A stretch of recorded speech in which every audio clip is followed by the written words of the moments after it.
જય શ્રી રામ, જય માતાજી, જય સચીમાં.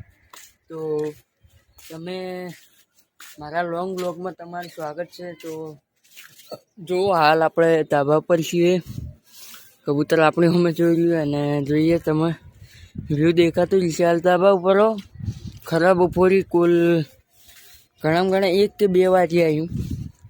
પહેલાં 2 મારા ભાઈબંધો ઉભા ઓફિસ પર ને ઓફિસ હાલ કઈ નવી કોમ બને જો તમે દેખાતી જ સારી કોમ બને હો. મેં સ્કૂલ બસે આ સ્કૂલ બસે આરી સ્કૂલે તમે એટલું બધું દેખાતું નહીં હોય કારણ કે મારા ફોનનું રિઝલ્ટ એટલું સારું નહીં. આરી સ્કૂલે આ સ્કૂલ દેખાય, પછી એની પાછળ જો પેલી દેખાય, થોડું ઝૂમ કરીને હું બતાવું, એ દેખાય થોડું બોર દેખાતું જ છે. એરિયા આપણે પ્રાથમિક શાળા ને આ જો અમારો આખો વાહ, જો હું તમને બતાવું આખો વાહ.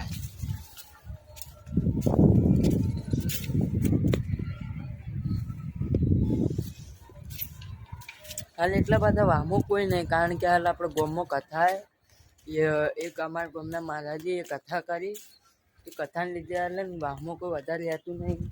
એટલે ખાલી આજનો દિવસ આજનો 2 દાડે ઉઠી ખાલી કથામાં જોઈ.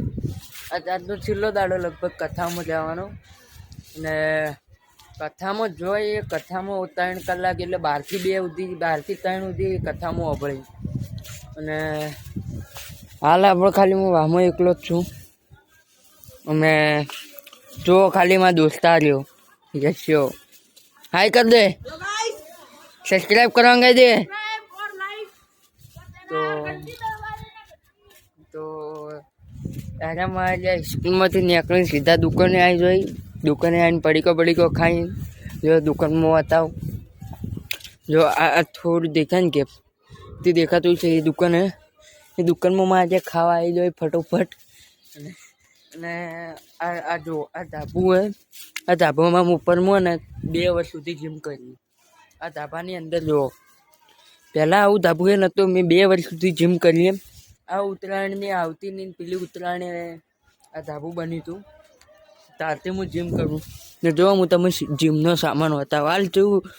હાલ આખું રખડ ભખડ પડ્યું કારણ કે જો એકાદ જો 10 કિલો ડમ્બલ એ છૂટું પડ્યું. જો નળિયોમ પડ્યું, આડી અવળી પડી, પેલા ઓહળા પડ્યા, ઓહળાને જો આ 2 ડમ્બલ પડે, એક આ મોટું પડ્યું 10 કિલોનું જુદું પડ્યું. પછી આ 5 કિલોનું હે એ જુદું પડ્યું, આ જુદું પડ્યું. આ જો અને આ બધી જ નીચે સિલારી હોય. લેડો તો આપણે નીચે જઈએ. તો પેલે કથા જ આવી ગયા, આપણે બતાવીએ તમને કથા. હેડો તો આપણે એ જઈએ. આવી જઈએ આપણે ઘેર બરો ઘોડો કરું. તો આવી જાવ આપણે ઘેર અને આપણે કથામાં જવું. કથામાં 5-10 મિનિટ આપણે બેસ્યું, પછી આવશું ઘરે. તો આપણે આજે જો આ જો 2 ઠેલા રાખું, એક સ્કૂલનો ઠેલો, એક આ સ્કૂલનો અને આ ટ્યુશનનો. ને આ બધા ચોપડા પડ્યા, આ 2 એરપોર્ટ. તો આ પડી એક્ટિવાની ચાવી, આ એક્ટિવાની ચાવી. તો હવે લાઇટ બાઇટ બંધ કરી લઈએ ને હવે અડીએ આપણે સીધા એક્ટિવા ચાલુ કરીને હું તમને રસ્તામાં બતાડું. ચલો તો જો આપણે ઘેરથી નીકળી જાય એક્ટિવા લઈને. જો તો હવે સીધા આપણે જઈએ કથા તરફ, મંદિર તરફ. આપણે સીધા મંદિરે જઈને તમને મળીએ. અને અહીં કોને પૂછીને આવ્યો કે કોની અનુમતિ લીધી, કોની રજા લીધી. આપણે કથામાંથી નીકળી જાઓ, હવે જઈએ ઘેર.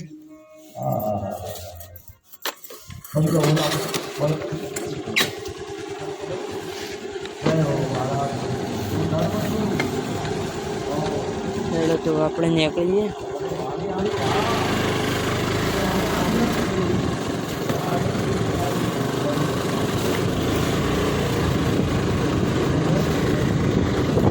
કથામાં અડધો કલાક આપણે કથામાં બેઠા, એમાં ટાઈમ નીકળી ગયો ખબર ના પડી. હવે આપણે જઈએ સીધા ઘેર.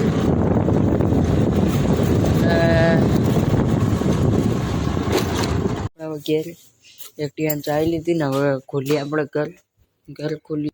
તો હવે ખોલી દીધું આપણું ઘર. હા હવે શાંતિ થઈ છે અને લાઈટ ચાલુ કરી તો એક્ટિવાને ચાવી મૂકી હવે. તો આજનો બ્લોગ તમને લોંગ બ્લોગ ગમ્યો હોય તો લાઈક સબસ્ક્રાઈબ સપોર્ટ કરતા જાજો. અને તો મળીએ આવતા નવા બ્લોગમાં. આવા બ્લોગ જોવા હોય તો સપોર્ટ કરજો, સબસ્ક્રાઈબ કરજો. રોજના બ્લોગ આવશે ને બ્લોગિંગ ટાઈમ તમે કોમેન્ટ કરતા હતા તો બ્લોગિંગ ટાઈમ ફૂલ 7 વાગે અમારો બ્લોગ અપલોડ થઈ જશે. તો મળીએ આવતા નવા બ્લોગમાં. જય શ્રી રામ, જય માતાજી, જય સતીમાં, બાય બાય.